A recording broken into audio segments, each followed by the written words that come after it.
Marriage గురించి మాట్లాడుతుంటే sir విష ఒక నిమిషం ఆగమ్మా. నెక్స్ట్ టైం సీఎం రావాలని కోరుకుంటాను. విశాల్ గారు, సార్ మ్యారేజ్ గురించి అంటే ఏ స్టార్ హీరోని అడిగినా కూడా చెప్పేది ఏంటంటే ప్రభాస్ పెళ్లి తర్వాత చేసుకుంటా అంటారు. యాక్చువల్లీ చెప్పాలంటే ప్రభాస్ మీకంటే చిన్నోడే నాకు తెలిసి. ముందు అన్న పెళ్లి కాకుండా తమ్ముడు పెళ్లి ఎలా అవుతుంది? లేదు, అదే చెప్తున్నాను కదా, మన ఇదంతా ఊరికే జస్ట్ ఫర్ జోక్. బట్ నిజంగా రెస్పాన్సిబిలిటీ అనేది ఇప్పుడు డైరెక్టర్గా ఒక రెస్పాన్సిబిలిటీ అంటే నాకు ఇప్పుడు తెలుస్తుంది.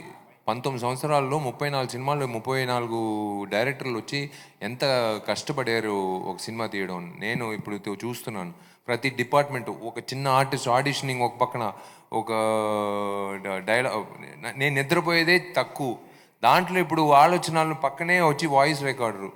ఒకరోజు నాకు ఏమంటే రైటింగ్ అలవాటు, పేపర్లో రైటింగ్ అలవాటు లేదు. రాజా సార్ మ్యూజిక్ కానీ, ఇళయరాజా గారు మ్యూజిక్ కానీ, హాన్స్ జిమ్మర్ మ్యూజిక్ కానీ వేసుకుంటూ నాకు అనిపించిన విషయాలు అలా గోడలో రాస్తూ వెళ్తూ ఉంటాను. లేకపోతే ఏదైనా పేపర్లో ఏదైనా గీస్తూ ఉంటాను అంతే. అది నాకు గుర్తుంటుంది, అది సీన్ మొత్తం గుర్తుంటుంది. ఇప్పుడు నేను బుక్ రాయాల్సిన పరిస్థితి వచ్చింది. ఎందుకంటే కొన్ని ఇప్పుడు చెప్పకూడదు, April 26 తర్వాత కొన్ని నటులకి బుక్ ఇవ్వాలి. ఒకరోజు నిజంగా ఆ కరోనా పీరియడ్ తర్వాత ఒకరోజు అమ్మ నాన్న ఎక్కువ పైకి వచ్చి నా రూమ్కి రారు.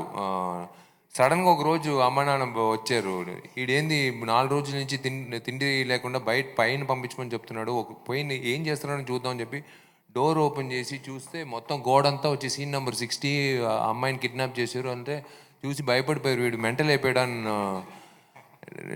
ఏందిరా అది గోడంతా ఏదో మొత్తం రాసి పెట్టుకున్న, ఎందుకు వచ్చారు ఇప్పుడు? లేదు అది తీసేస్తాను, అదేం ప్రాబ్లం లేదు, అది ఊరికే ఒక అది నా I can't tell them know the process. But ya let us hope. చాలా ఉన్నాయి బాధ్యత. It's a big responsibility as a director. So ఆ డైరెక్టర్ రెస్పాన్సిబిలిటీ అయిన తర్వాత ఒక అమ్మాయి సంబంధించిన ఒక విషయం అండి, నేను కాదు, ఒక పెళ్ళి అంటే ఒక మామూలు విషయం కాదు. ఒక అమ్మాయి దగ్గర నేను ఎలాగా ఇప్పుడు నాకు ఒక ఫోన్ వస్తుంది, నేను ప్రెస్ మిత్రులతో మాట్లాడతాను, మళ్ళీ ఫోన్ చేస్తాను పెట్టు అని చెప్పి, మళ్ళీ బయటికి వెళ్ళిన తర్వాత మళ్ళీ ఎడిటింగ్లో ఉన్నాను ఫోన్ పెట్టున్నాను, మళ్ళీ బయటికి వెళ్ళిన తర్వాత నేను డిటెక్టివ్ వర్క్లో ఫోన్ పెట్టంటే 4 సార్లు ఫోన్ చేస్తే మళ్ళీ వీడిని ఎందుకు అభిల్ చేసుకున్నావు అనవసరంగా అనుకుంటారు. నాకు టైం ఇవ్వాలి కదా ఒక అమ్మాయికి. నేను కరెక్ట్గా ఒక అమ్మాయి ప్రేమించి పెళ్లి చేసుకుంటే వాళ్ళకి నేను I have to give importance, I have to respect that women. I definitely will respect, but I have to give the time. Know that like relationship అనేది 2 hands టు క్లాప్. ఒక చెయ్యి కాదు, 2 చేతులతో క్లాప్ చేయాలి. అయ్యో అరేంజ్ లవ్ అండి మీరు. విశాల్ గారు నమ్మకం లేదు. విశాల్ గారు అరేంజ్ నాకు నమ్మకం లేదండి, లవ్. విశాల్ గారు